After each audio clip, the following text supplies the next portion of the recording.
Congressman Paul, thanks for joining us. I want to find out first and foremost, out of so many people know you, your name recognition this time around is much better than it was 4 years ago. But I went to the Gallup poll and I saw your positive intensity score, sir. You are not up there with the positive intensity score. What's going on? People know who you are this time, but why are you not getting a better reaction from the Republicans? Well, you have to be careful on reading the polls. You know, the other day when they announced the fundraising, of course, Mitt Romney was way up on top and I was second.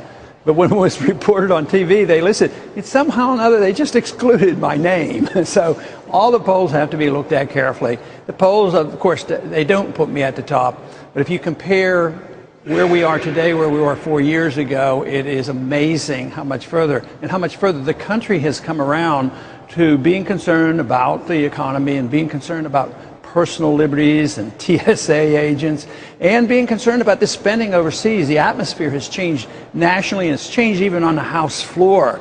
So I think the debate is coming in my direction, no doubt. Well, I'll give you one poll that you came in number one. That was in Texas, where they said, all right, all the people in Texas. And I think that the big mark there was, of course, the governor of Texas, Rick Perry. He's not in. You know, he's flirting with it, but a lot of people are interested in him. But you beat him handily in his own backyard. Yeah, and I was pleasantly surprised. If you'd have asked me before that, I would say, boy, it'd be tough to beat the sitting governor. And, you know, the economy is doing well in Texas.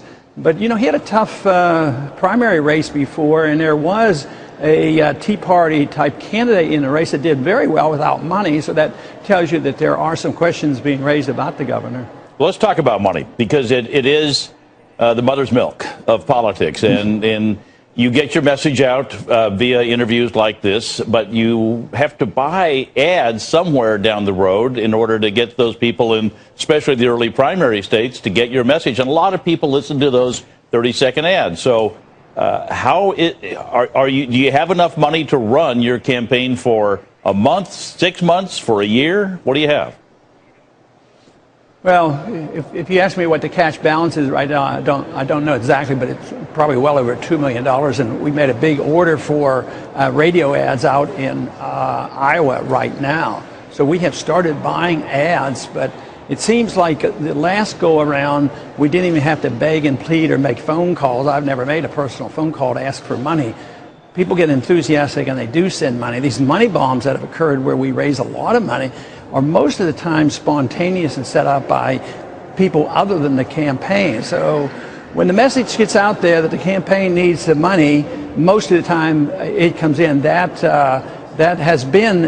important and it's a challenge.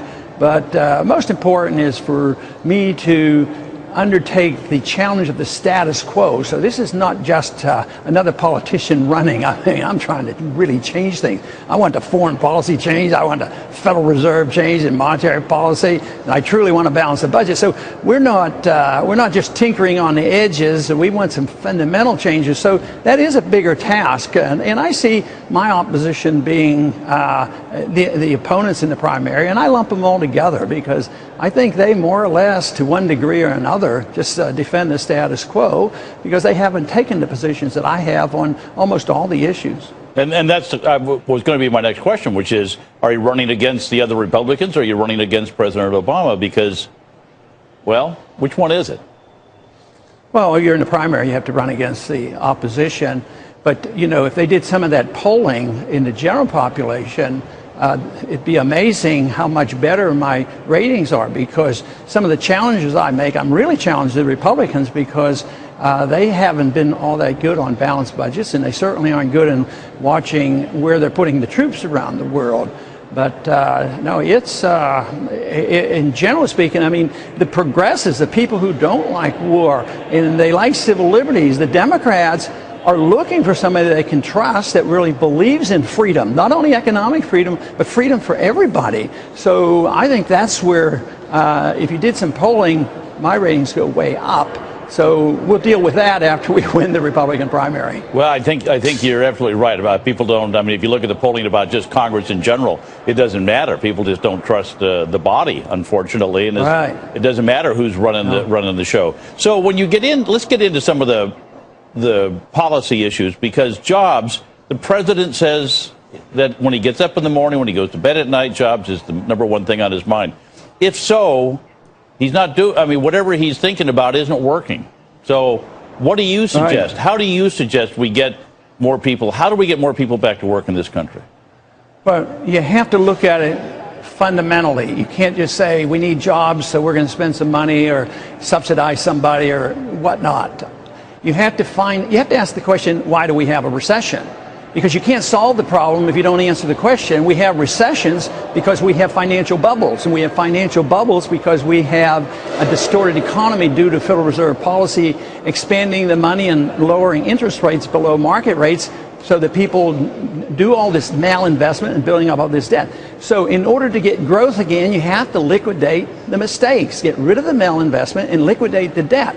And everything we've done in these last 4 years, just as we did in the Depression, we did everything to prop it up. So I would say you have to understand how we got here.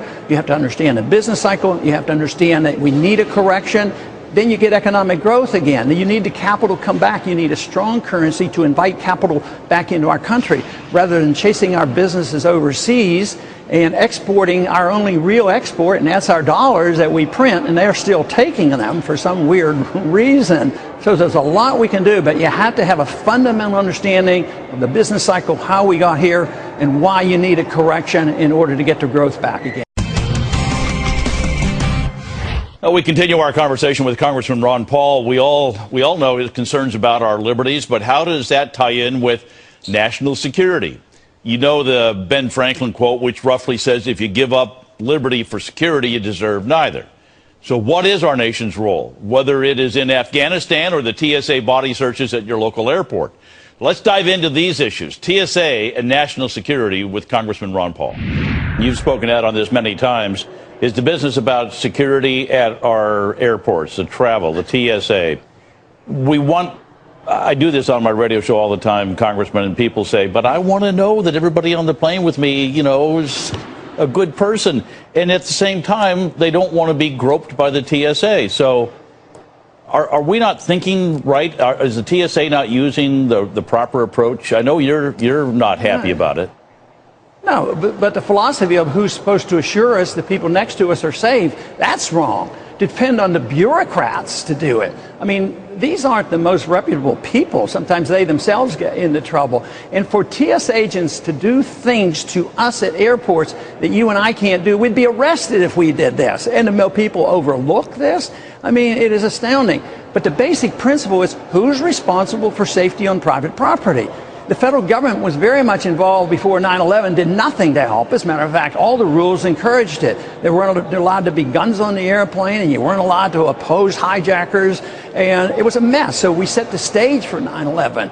But today, we have a bunch of bureaucrats pretending that they can replace sound judgment by owners. So the responsibility should be on the airlines, just as they are at the chemical plants and the driver, these armored trucks hauling around money. It's the ownership that should do this, and the responsibility should be on the airlines, and they would do a much better job, because I don't believe for a minute the TSA makes us safer, and they consume a lot of money. And it's a false illusion that if you give up your freedoms that you're going to be safer. We give up our freedoms and we aren't safer. So, but if I have a choice of airline A or airline B, and they're going to provide the security, you're saying that I'm their customer, I'm not a criminal, so they're going to treat me like a customer, but at the same time they're going to do a good job of making sure that I'm not carrying something wrong? It's the government that I don't want to yield to and have them take a picture of my eyeball and take care of my fingerprints and everything else.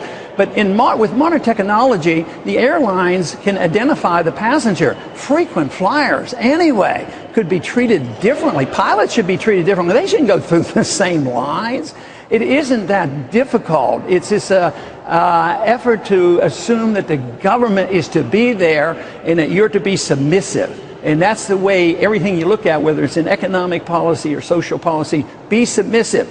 medical care. Be submissive. Everybody's there. Nobody's allowed to opt out. So submissiveness is what they're after.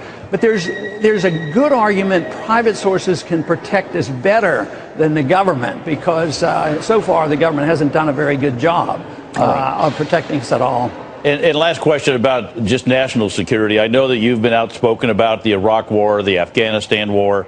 How do you propose keeping us safe without being isolationist if you don't want our troops in all these different hotbeds around the world? No, I don't. I never use the word isolation. I use non-intervention. That means bring the troops home, and don't incite those individuals who would like to be left alone and they join the Taliban or the Al-Qaeda because they resent us bombing them and killing civilians and occupying their lands and building military bases on their land. That's what incites people to want to do us harm. So I would say everything we do over there is nothing more than endangering us even more. This was very clear, after 9/11, with the 9/11 Commission. One of the major things that really bugged bin Laden was that military base in Saudi Arabia. And our government recognized it, said it was true, and they took it down. But we built many, many more since then. So not being there doesn't mean you're an isolationist. I believe in free trade and maximum amount of travel and dealing with people. I'm much happier with the way we work with China than was when I was in high school when we were fighting and killing each other. I like it much better with Vietnam when we work with them and trade and they become capitalistic than when I was in the Air Force for 5 years in the 60s and we walked away. We lost that war. We win a lot more with peaceful negotiations than we do with these wars that are undeclared and nobody knows who's the real enemy and when the war is over. And now we're involved in about 5 of them right now and we're flat out broke. So actually I'm winning this argument. Not so much they're agreeing with my philosophy of foreign policy, but everybody knows we're flat out broke and we ought to change our ways. All right. For supporters, they want to reach you, they want to contact you, they want to read your positions. What's your website? RonPaul2012.com. RonPaul2012.com. Congressman Paul, always good to see you. Thanks so much for being on the show.